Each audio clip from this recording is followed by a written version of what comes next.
जय हिंद साथियों, मैं Dhananjay study with MKS NGO के साथ आप सभी का हार्दिक स्वागत और अभिनंदन करता हूं मित्रों। आज हम पढ़ेंगे क्लास 7 की NCERT का दूसरा चैप्टर जिसका नाम है मित्रों हमारी पृथ्वी के अंदर। चलिए शुरू करते हैं मित्रों। हमारी पृथ्वी एक गतिशील ग्रह है।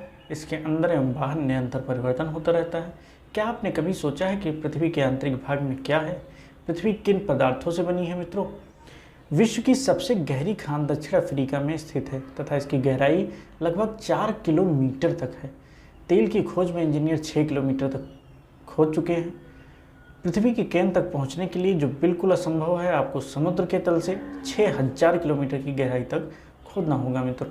आइए हम बढ़ते हैं अपने अगले टॉपिक की ओर जिसका नाम है पृथ्वी का आंतरिक भाग। एक प्याज की तरह पृथ्वी भी एक के ऊपर एक संकेंद्रीय परतों से बनी है।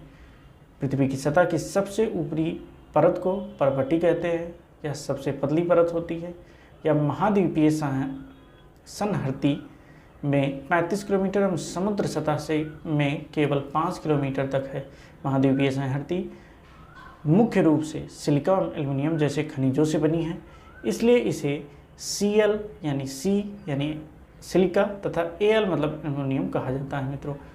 महासागर की पर्वती मुख्यतः सिलिका और मैग्नीशियम की बनी है, इसलिए इसे सीमय यानी C मतलब सिलिका और मैं यानी मैग्नीशियम कहा जाता है मित्रों। पर्वती के ठीक नीचे मेटल होता है जो 2900 किलोमीटर की गहराई तक फैला है मित्रों। इसकी सबसे आंतरिक परत क्रोड है मित्रों। आइए हम आगे बढ़ते हैं मित्रों। एक यहाँ पे फैक्ट दिया गया है, पृथ्वी के आयतन का केवल 1% हिस्सा ही पर्वती है, 84% मेटल एवं 15% हिस्सा क्रोड है मित्रों। पृथ्वी की त्रिज्या 63 यानी 6371 किलोमीटर है। इसको आप याद रखिए, पृथ्वी की त्रिज्या कितनी है? 6371 किलोमीटर, जिसकी त्रिज्या। अब मित्रों हम आगे वाले टॉपिक से इसको जोड़ते हैं जो आपने अभी पीछे पढ़ा कि पर्वती के ठीक नीचे मेटल होता है जो 2900 किलोमीटर की गहराई तक फैला होता है। इसकी सबसे आंतरिक परत क्रोड है मित्रों, जिसकी त्रिज्या लगभग 3500 किलोमीटर है। यह मुख्यतः निकेल एवं लोहे की बनी होती है तथा इसे निफे यानी नी यानी निकिल और फे मतलब फेरस कहते हैं। केंद्रीय कोर का तापमान एवं दाब काफ़ी उच्च होता है मित्रों। अगला टॉपिक है मित्रों हमारा शैल एवं खनिज। पृथ्वी की पर्वती अनेक प्रकार के शैलों से बनी है। पृथ्वी की पर्वती बनाने वाले खनिज पदार्थ के किसी भी प्राकृतिक पिंड को शैल कहते हैं। शैल विभिन्न रंग, आकार एवं गठन की हो सकती है।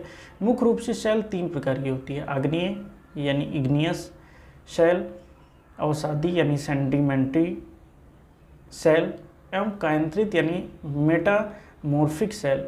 द्रवित मैग्मा ठंडा होकर ठोस हो जाता है, इस प्रकार बने शैल को आग्नेय शैल कहते हैं। इन्हें प्राथमिक शैल भी कहते हैं मित्रों। आग्नेय शैल 2 प्रकार की होती है: अंतर्भेदी शैल एवं बहिर्भेदी शैल। क्या आप ज्वालामुखी से निकले हुए लावे की कल्पना कर सकते हैं मित्रों? वास्तव में आग की तरह लाल द्रवित मैग्मा ही लावा है जो पृथ्वी के आंतरिक भाग से निकलकर सतह पर आता है। जब द्रवित लावा पृथ्वी की सतह पर आता है तो तेजी से ठंडा होकर ठोस हो जाता है मित्रों। पर्वती पर इस प्रकार से बने शैल को बहिर्भेदी आग्नेय शैल कहते हैं। इसकी रचना बहुत महीन दानों वाली होती है। उदाहरण के लिए बेसाल्ट। दक्कन पठार बेसाल्ट शैलों का ही बना होता है। द्रवित मैग्मा कभी कभी भूपर्वती के अंदर ही ठंडा हो जाता है। इस प्रकार बने शैलों को अंतर्भेदी शैल कहते हैं मित्रों। अंतर्भेदी बहिर्भेदी आप समझ गए। जो मैग्मा पृथ्वी के आंतरिक फोर्स से निकलकर ज्वालामुखी के बाहर आकर ठंडा होता है उसे बहिर्भेदी आग्नेय शैल। जो पृथ्वी के अंदर ही ज्वालामुखी के अंदर ही रहकर अगर वो लावा ठंडा हो जाता है और ठोस शैलों में बदल जाता है तो उसे अंतर्भेदी शैल कहते हैं। आगे बढ़ते हैं मित्रों। धीरे धीरे ठंडा होने के कारण ये बड़े दानों का रूप ले लेते हैं। ग्रेनाइट जैसे शैल इसका उदाहरण है।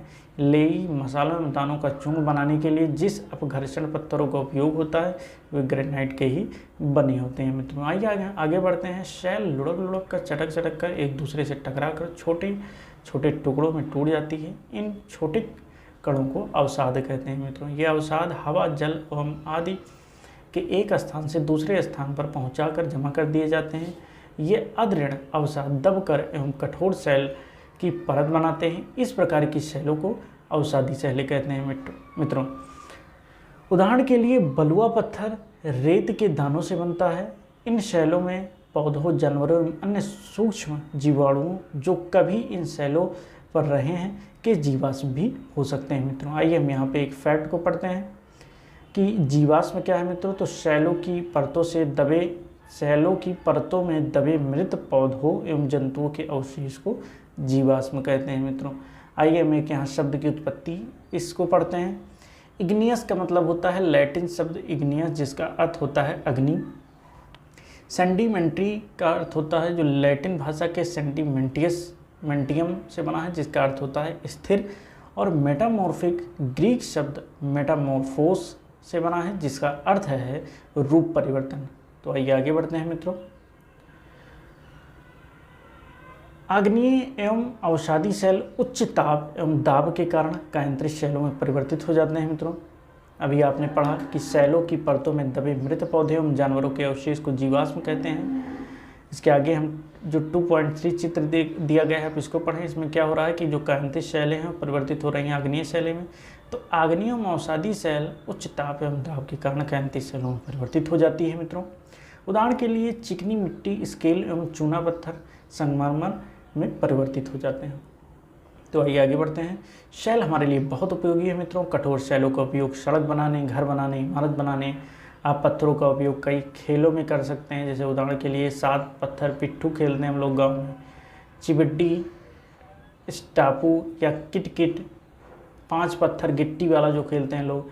आपने अपने दादा दादी और माता पिता एवं पड़ोसी से पूछकर कुछ अन्य खेलों की जानकारी प्राप्त करें मित्रों। देखिए यहाँ लाल किला दिया गया है। तो लाल किला बलुआ पत्थर से बना है मित्रों। ये हमारे स्मारक हैं, राष्ट्रीय स्मारक। ताजमहल जो है ये सफ़ेद संगमरमर से बना है। आपको मित्रों ये जानकर आश्चर्य होगा कि किन्हीं निश्चित दशाओं में एक प्रकार की शैल चक्रीय तरीके से एक दूसरे में परिवर्तित हो जाती है। एक शैल से दूसरे शैल में परिवर्तित होने की इस प्रकार को शैल चक्र कहते हैं। आप जानते हैं कि द्रवित मैग्मा ठंडा होकर ठोस आग्नेय शैल बन जाता है मित्रों। ये आग्नेय शैल छोटे टुकड़ों में टूटकर एक स्थान से दूसरे स्थान पर स्थानांतरित होकर अवसादी शैल का निर्माण करते हैं। ताप एवं दाब के कारण ये आग्नेय एवं अवसादी शैल कायांतरित शैल में बदल जाते हैं। अत्यधिक ताप एवं दाब के कारण कायांतरित शैल पुनः पिघलकर द्रवित मैग्मा में परिवर्तित हो जाती है और यह द्रवित मैग्मा पुनः ठंडा होकर फिर आग्नेय शैल में परिवर्तित हो जाता है। तो इस प्रकार मित्रों आप देख रहे हैं जैसे इस चित्र में दिया गया है। ये चित्र बहुत इंपॉर्टेंट है। इससे आप जो चक्र वाला है उसको आप समझ सकते हैं। जैसे जो मैग्मा है जब वो ज्वालामुखी से निकलता है तो उसके बाद दूसरे चक्र में देखिए वो आग्नेय शैल बन रहा है। फिर वह छोटे छोटे तलछट में टूटकर अवसाद बन रहा है। वहाँ से वो फिर अवसादी बन जा रहा है। अवसादी से फिर वो कार्यांतरित में बदल रहा है और कार्यांतरित से फिर मैग्मा में चेंज हो रहा है। तो आग्नेय शैल जो है वो डायरेक्ट कायांतरित भी बन सकती है, कायांतरित डायरेक्ट अवसाद भी बन सकती है, और जो अवसादी शैलें हैं वो डायरेक्ट मैग्मा में भी परिवर्तित हो सकती है और अवसादी अवसाद भी बन सकती है। और इस प्रकार ये जो चक्र है ये चलता जा रहा है। आइए हम आगे बढ़ते हैं। हमारा इसमें मित्रों कुछ आओ करके सीखने वाले में दिया गया है, इसको पढ़ते हैं। आपके राज्य में कौन कौन से खनिज पाए जाते हैं अपनी कक्षा में दिखाने के लिए कुछ न बने बताएंगे। शैल विभिन्न प्रकार से बनी होती है मित्रों। खनिज प्राकृतिक रूप में पाए जाने वाले पदार्थ जिसका निश्चित भौतिक गुणधर्म एवं निश्चित रासायनिक मिश्रण होता है। खनिज मानव जाति के लिए बहुत ही महत्वपूर्ण है। कुछ का उपयोग ईंधन की तरह होता है जैसे कोयला, प्राकृतिक गैस एवं पेट्रोलियम। इसका उपयोग उद्योगों, औषधि एवं उर्वरक में भी होता है जैसे लोहा और एल्युमिनियम एवं सोना एवं यूरेनियम आदि। इसी के साथ मित्रों हमारा ये चैप्टर यहीं पे समाप्त होता है। मिलते हैं इसके अभ्यास प्रश्न के साथ। तब तक के लिए मित्रों जय हिंद, जय भारत, वंदे मातरम। नमस्कार मित्रों।